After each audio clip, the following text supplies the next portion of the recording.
cet album Birds, il t'a aidé pour le contexte, on va dire, là où tu vis, t'a aidé pour réaliser, pour créer ce disque, justement. Ouais, c'est exactement ça. Donc, en fait, en arrivant ici, je suis vers Arles en fait, et comme je t'ai dit, je suis vraiment dans la nature. Donc, du coup, j'ai commencé à voir au fur et à mesure des mois qui passaient il y avait déjà beaucoup d'oiseaux là où je suis, et surtout, c'est des oiseaux qui changent en fonction des mois qui passent. On voit vraiment, tu vois, il n'y a pas du tout la même chose en hiver qu'en été.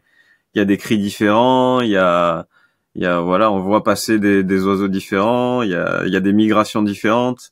Il y a des cigognes, par exemple, qui se sont posées sur mon toit, tu vois, mais une vingtaine de cigognes qui arrivent comme ça, qui se posent et qui font une pause chez toi, c'est fou. Donc du coup, ça m'a donné l'idée de la création de cet album. Et quand les gens sont venus et qu'on a commencé à faire des morceaux, bah j'ai pensé à ça. Je me suis dit, ça serait chouette en fait de marquer un petit peu mon arrivée ici et ce que j'ai ressenti en arrivant, tout ce qui m'entoure, quoi, de retranscrire ça dans un album.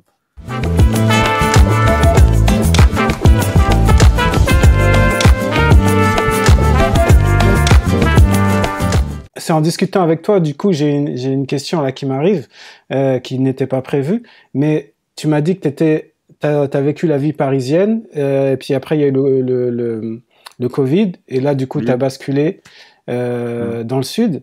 Mais la question c'est qu'est-ce que t'as apporté cette transition, ce changement? Alors, si tu parles pendant le Covid, non, après pour descendre Ouais, dans le sud. plutôt après la finalité et aujourd'hui Ouais, quoi. ben bon déjà, j'adore Paris pour ce qu'il y a culturellement qui se passe, tout ça c'est très cool, et pour toutes les rencontres que j'ai fait, j'aurais jamais pu les faire si j'étais dans le sud, ça c'est certain. Maintenant, c'est une autre façon de vivre dans le sud.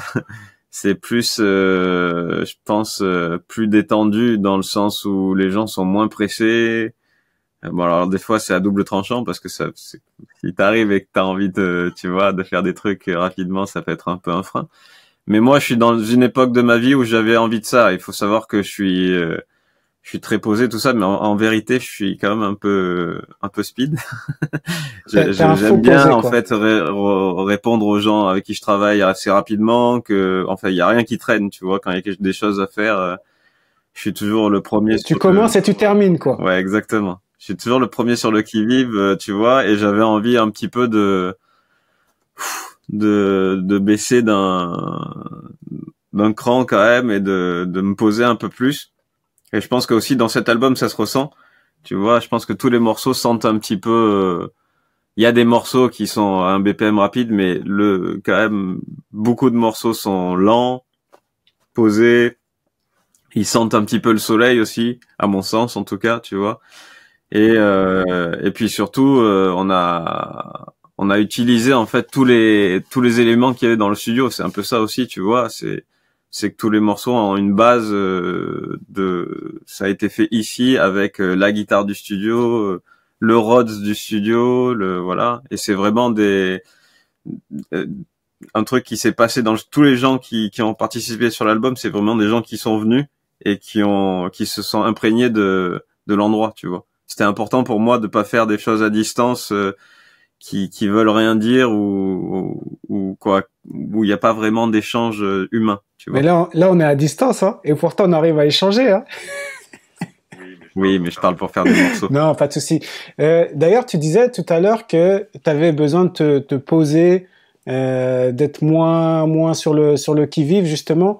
T'étais à la limite de... Non, non, moi je suis jamais à la limite, tu sais, je suis toujours. Et même dans le sud, maintenant, je suis quand même speed, hein. Mais non, je pense que c'est important quand même d'avoir un moment. Moi, j'adore. En vrai, la musique, c'est ma vie, tu vois. Je me vois pas. Comment t'es, quoi, je sais pas. Je me dis pas, ah, dans 10 ans, je vais pouvoir arrêter, je serai à la retraite, c'est génial, tu vois. C'est pas du tout la philosophie. Moi, tant que je pourrais en faire, je continuerai à en faire et c'est un travail passion. Mais de ce côté-là, ça peut être dangereux parce que du coup, ben, tu fais que ça en fait tout le temps. Quand tu travailles pas pour les autres, tu travailles pour toi. Et du coup, ben, il faut savoir ben faire autre chose, profiter de la vie d'une autre façon aussi à des moments, et du coup de partir dans le sud et justement, bah, tu vois, les oiseaux, c'est un truc que j'ai vu en étant à l'extérieur. À Paris, je pouvais sortir, mais c'est quand même, quoi, il fait pas aussi beau, tout ça. Donc là, j'ai une vraie vie extérieure maintenant, où je vais dans mon jardin, je m'occupe de mon potager, je passe du temps voilà, à regarder je vais pas dire procrastiner parce que c'est pas vraiment ça, mais je m'accorde des petites pauses dans lesquelles je peux apprécier d'autres choses que la musique. Et du coup, je pense que c'est important aussi, tu vois, de faire ça un petit peu.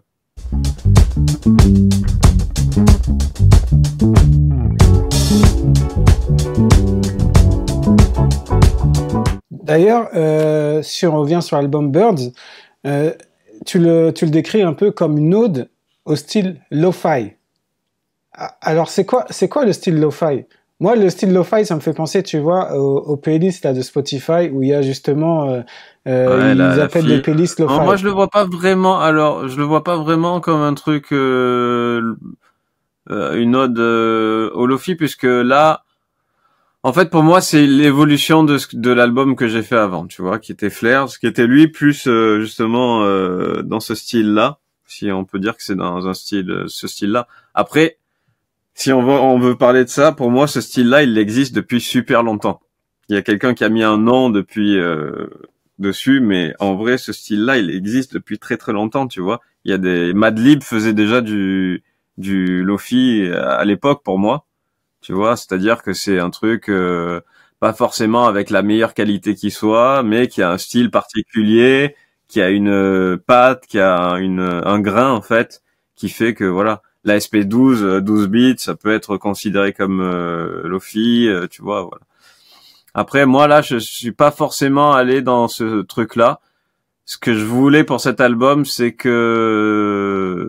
travailler avec des musiciens, en fait, et je sample toujours, tu vois, parce que c'est important pour moi. Il y a du sample dans l'album.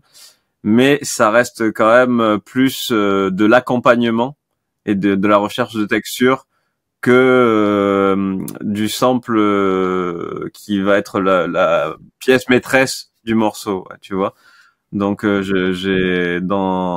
pour m'accompagner en fait, j'ai pris des musiciens que j'ai rencontrés ici ou avec qui je travaille depuis un moment. Donc avec qui je travaille depuis un moment, il y a Dan Amozig qui est guitariste, trompettiste et bassiste. Et avec lui en fait, on a fait les premières sessions au studio quand j'ai fini mon studio, parce qu'il faut savoir que j'ai construit le studio pratiquement seul, avec l'aide de certaines personnes, mais bon, donc c'était un vrai truc qui m'a pris du temps.